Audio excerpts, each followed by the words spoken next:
My name is Joe Scaraya, and I'm the Program Director for the OHSU Family Medicine Residency in Portland, Oregon. So our residency has been involved in innovating family medicine residency education for over 50 years now. Over the last 10 years, we had been involved in a project called the Length of Training Pilot, in which we transitioned from a 3-year program to a 4-year program.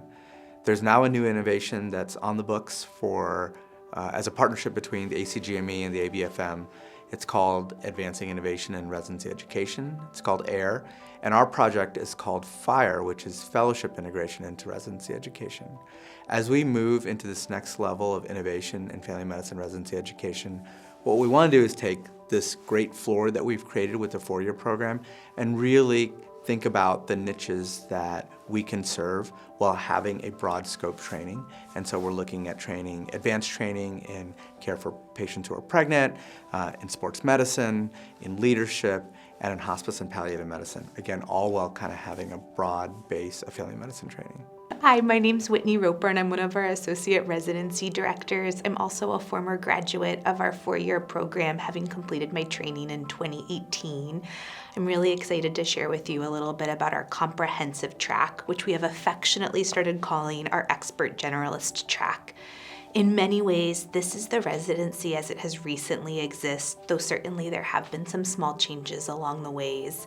I think of this as a really strong family medicine core with significant modifiable time in your 3rd and 4th year that residents can really tailor to meet their needs.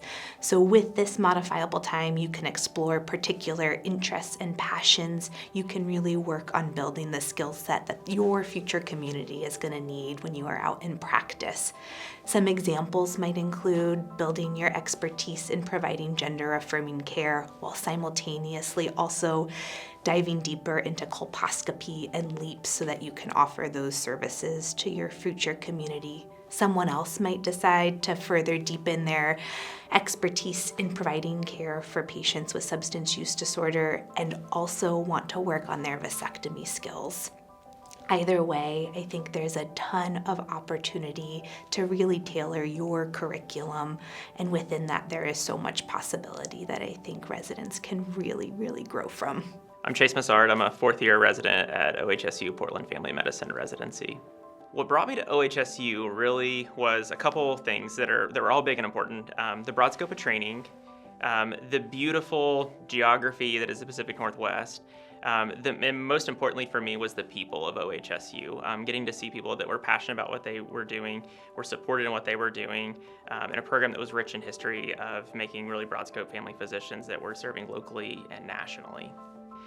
OHSU being a 4-year program, I knew going into it that it was going to be a great, robust program. It was going to be long, but it was going to be challenging in all the good ways. And so I really immersed myself in the first 2 years, just kind of diving into everything. Our curriculum is set up that way.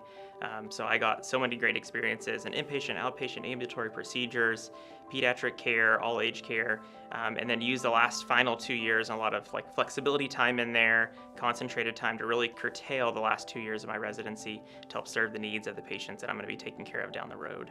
Yeah, when I leave OHSU, starting this fall, I'm moving back to where I'm from, East Tennessee in the hills of Appalachia.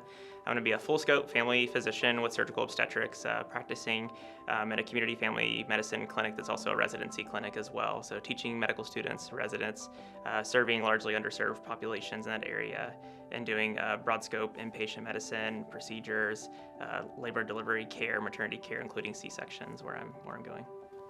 My name is Dr. Ryan Petering. I'm the program director for our primary care sports medicine fellowship. I'm also an associate professor and practice both family medicine and sports medicine here at OHSU. I'm excited about the integrated model of fellowship training because it really allows us to blend the experiences over the course of the 4 years of training. This model will allow us to avoid the 3+1 model, which makes you really have to focus on sports medicine and lose some of your primary care skills during that time. Hi, my name's Katie Stowers. I'm a palliative care physician here at OHSU, and I'm the director of our Hospice and Palliative Medicine Fellowship Program.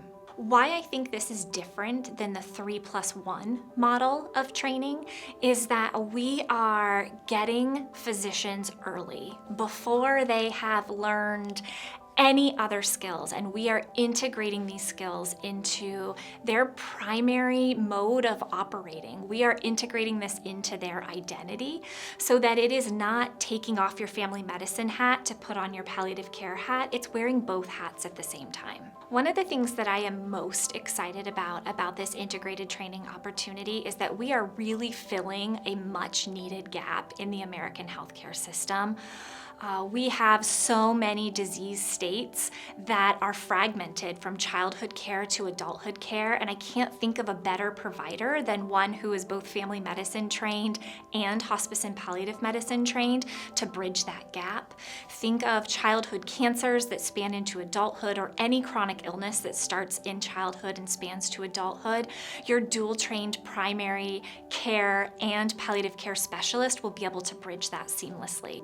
Our firm belief is that every family medicine resident needs broad scope training. So what we really want is someone who's really willing to think about family medicine as a broad scope practice, but folks who are also thinking about communities that they will serve and really trying to think about what skills they need when they complete residency. But we also think that that's what our country needs, is folks who are broadly trained, well trained to really meet the needs of their community.